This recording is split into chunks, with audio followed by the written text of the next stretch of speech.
Hi everyone. Welcome back to my channel. నేను మీ సువర్ణ. So, ఈ video ఖచ్చితంగా నేను పేరెంట్స్ కోసమే చేస్తున్నానండి. కొత్తగా స్కూల్‌లో పిల్లల్ని జాయిన్ చేసిన పేరెంట్స్ కోసం ఈ వీడియో చేస్తున్నాను. యాస్ ఎ టీచర్‌గా నా ఒపీనియన్ చెప్తున్నాను. I am a tuition teacher అండి.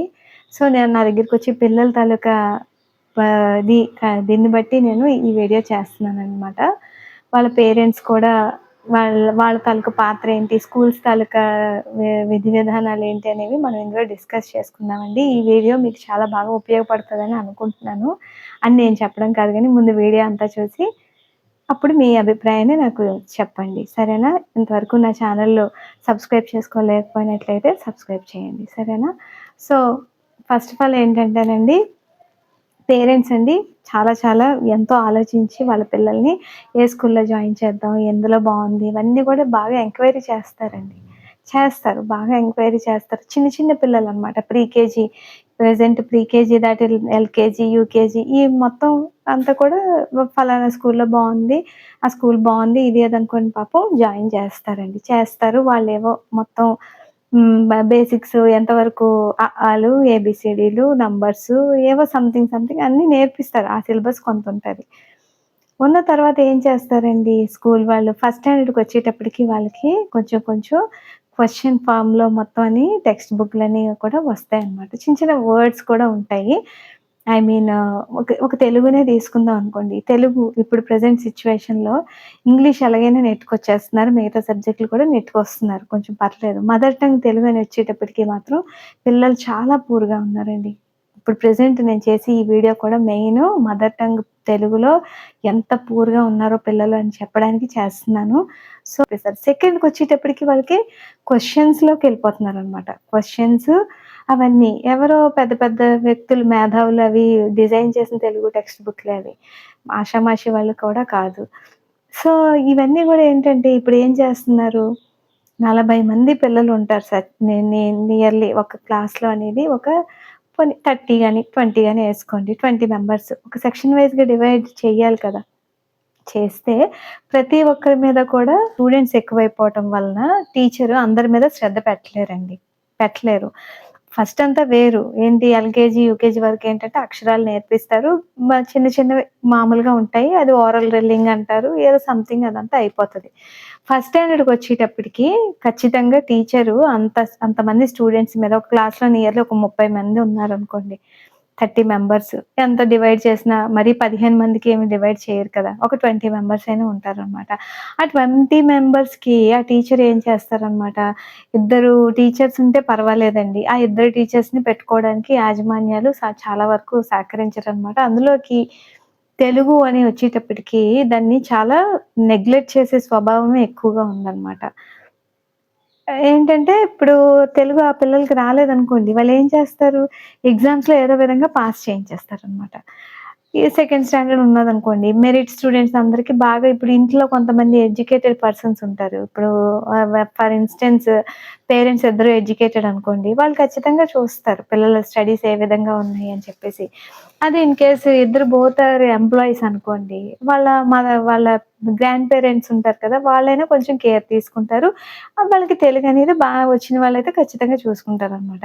కానీ ఇద్దరు కూడా ఎంప్లాయీస్ అయినోళ్ళు అయినప్పుడు, ఇంట్లో గ్రాండ్ పేరెంట్స్ లేనప్పుడు, at the same time parents గనక ఇల్లిటరేట్స్ అయినప్పుడు, వాళ్ళు పిల్లల మీద వాళ్ళు ఫోకస్ చేయలేరు. ఎందుకంటే వాళ్ళకి రాదు కాబట్టి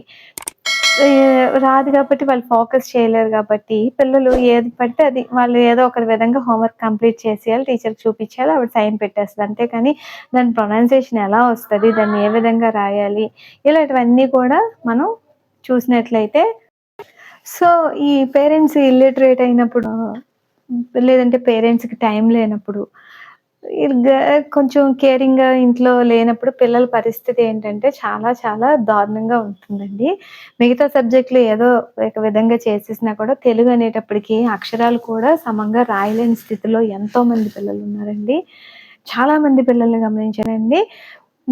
అంతమంది పిల్లల మీద టీచరు సమంగా ఫోకస్ చేయలేనప్పుడు, ఆ పిల్లలకి ఏదో విధంగా బ్రైటర్స్‌నందరిని ముందున కూర్చోబెడతారు. ఈ డల్లర్స్‌నందరిని వెనకాతల కూర్చోపెడతారు. ఒక్కొక్కసారి ఎవరైనా రిక్వెస్ట్ చేసి మా పిల్లలు చదవట్లేదు అని చెప్పేసంటే, వేరు వేరు సెక్షన్స్ ఉంటాయి. వేరు వేరు సెక్షన్స్‌లోకి ఈ పేరెంట్స్ కూడా ఇందులో పేరెంట్స్ తాలూకు కూడా ఉందండి. చెప్తాను. అది ఒక పార్ట్. టీచర్స్ గురించి ముందు చెప్తాను నేను. తర్వాత పేరెంట్స్ చేసే తప్పులు కూడా మనం డిస్కస్ చేసుకుందాం. సరేనా? ఇప్పుడు ఆ టీచర్స్ ఏం చేస్తారండి, ఈ బ్రైటర్స్‌ని అందరిని ముందున కూర్చోపెట్టేస్తారు. వాళ్ళ తాలూకా దీని మీద ఎక్కువ ఫోకస్ చేస్తారండి. At the same time school వాళ్ళు కూడా అంతే. ఎవరు బ్రైటర్ స్టూడెంట్స్ వాళ్ళకే ఇంపార్టెన్స్ ఎక్కువిస్తారు. మిగతా వాళ్ళని పెద్దగా పట్టించుకోరనమాట. ఇన్ కేస్ ఎగ్జామ్స్ టైమ్ అప్పుడు ఏదో చెప్పేస్తారు. ఆన్సర్స్ కూడా చెప్పేసిన సందర్భాలు చాలా ఉంటాయనమాట. ఎగ్జామ్ అంటే ఏంటండి అసలు? ఏంటి ఎగ్జామ్ అంటే? మనమంతా చదువుకున్న తర్వాత మనం దాన్ని చూడకుండా అసలు మన మైండ్‌లో ఎంతుందో దాన్నంతటిని పేపర్ మీద పెట్టడం. అంతే కదా! అలాంటిది ఇప్పుడేంటంటే బోర్డ్ మీద వీళ్ళందరూ కూడా చాలా వరకు స్కూల్స్‌లో ఆన్సర్స్ అవి రాసేసి పిల్లల చేత రాయించడం, ఇలాంటివన్నీ చేసేసి ఎందుకంటే వాళ్ళకి డబ్బులనేవి చాలా ఎక్కువ ఖర్చు పెడతారు పేరెంట్స్ వీళ్ళ కోసం అని. ఆ డబ్బులు ఖర్చు పెట్టాలంటే వీళ్ళు మార్కులు చూపిచ్చాలి. మార్కులు చూపిచ్చాలనేసంటే వాళ్ళు చదువుతున్నారా? వాళ్ళకీళ్ళు నేర్పిస్తున్నారా? అంతమంది స్టూడెంట్స్ మీద అంత ఫోకస్ పెట్టట్లేదు కాబట్టి వీళ్ళకి తక్కువ మార్కులే వస్తాయి. వచ్చినవంటే పర్వాలేదు. ఇంకొంతమంది వచ్చి మాకింకా బాగా చదవట్లేదండి మా పిల్లలు మేము ఇంటి దగ్గర అడిగితే మాకు చెప్పట్లేదు అనేవాళ్ళు ఉంటారనమాట. ఉండేటప్పుడు వాళ్ళు చూస్తున్నామండి మరి చదవట్లేదు అనేస్తారనమాట. సో, ఎక్కడుందండి ఈ ప్రాబ్లమ్ అనేది? ఎక్కడున్నది ప్రాబ్లము? వీళ్ళు ఎల్‌కేజీ, యూకేజీ వరకు ఒకటే ఉంటది మామూలుగా. ఏవో ఆహ్, ఆహ్, బే కొంత బేసిక్స్ అనమాట. వర్ణమాల, వర్ణమాల అనేసంటే అక్షరాలు, అచ్చులు, హల్లులు ఇవి అవి చిన్న చిన్న వర్డ్స్ అవన్నీ ఉంటాయి. కానీ అవన్నీ కూడబలుక్కొని చదివే సెంటెన్స్‌లు అంటే వాక్యాల తయారీ ఇవన్నీ కూడా ఫస్ట్ స్టాండర్డ్, సెకండ్ స్టాండర్డ్ నుంచి ఉంటాయన్నమాట. సో, అప్పటికొచ్చేటప్పటికి ఇది ప్రాబ్లమ్. ఇది టీచర్స్ నుంచి, స్కూల్స్ నుంచి ఎదుర్కొనే ప్రాబ్లమ్ అనమాట. ఓకే. పేరెంట్స్. ఓకే. ఏంటంటే వాళ్ళు కేర్‌గా చూడరనమాట పిల్లల్ని. ఎవరైతే చదువుతున్నారో వాళ్ళ మీద ఫోకస్ పెట్టడం వల్ల టీచర్స్, యాజమాన్యం వచ్చిన ప్రాబ్లము ఇదనమాట. సో, నెక్స్ట్ వీడియోలో పేరెంట్స్ చేసే ప్రాబ్లమ్ ఏంటో చెప్తాను. సరేనా?